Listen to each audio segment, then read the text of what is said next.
দাসপুরী ভগবান জগন্নাথ দেবের খুব বড় ভক্ত ছিলেন।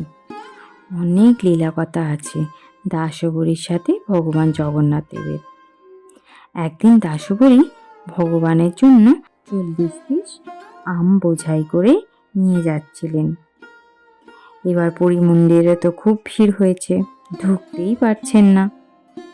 তো তখন সবাই ওখানে পান্ডারা বলেন, আমায় দিন, আমি ভগবানকে দিচ্ছি। দাসবরী তো পরম ভক্ত ভগবানের, নিজের হাতে নিয়ে এসেছে, নিজের হাতে ভগবানকে প্রসাদ না দিলে হয়?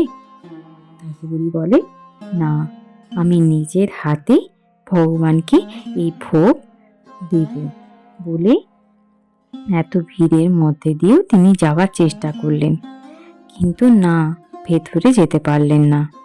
তখন পুরী মন্দিরের এক স্তম্ভের কাছে দাঁড়িয়ে ভগবানকে মন প্রাণ দিয়ে তিনি ডাকলেন এবং 2টি করে আম তুলে ধরছেন, আর আমগুলো উধাও হয়ে যাচ্ছে। কেউ তো আর ভগবানের হাত দেখতে পাচ্ছে না, তাই সবাই ভাবছে উনি কি ম্যাজিক জানেন।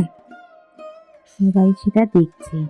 এবার পুরীর পান্ডারা ভাবছে সবাই তাহলে ভগবান জগন্নাথের জয়গান করা বন্ধ করে দিয়ে যদি এই দাসবরীর জয়গান করে, এই বোধ করে জাদু টোনার কথা ভেবে তারা দাসবরীকে বলে, এসব এখানে আপনি করবেন না, আপনি এখানে জাদু দেখাতে এসেছেন নাকি ভগবানকে ডাকতে এসেছেন?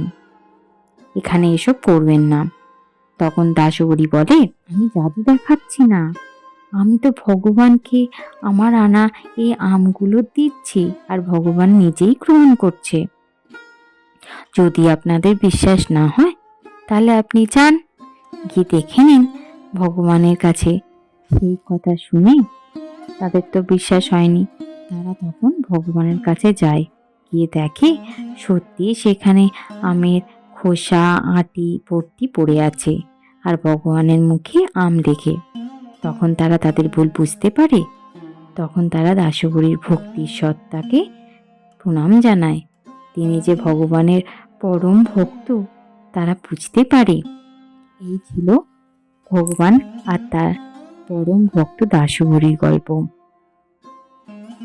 জয় জগন্নাথ, জয় শ্রীকৃষ্ণ। চ্যানেলটি ভালো লাগলে লাইক, শেয়ার এবং সাবস্ক্রাইব অবশ্যই করবেন।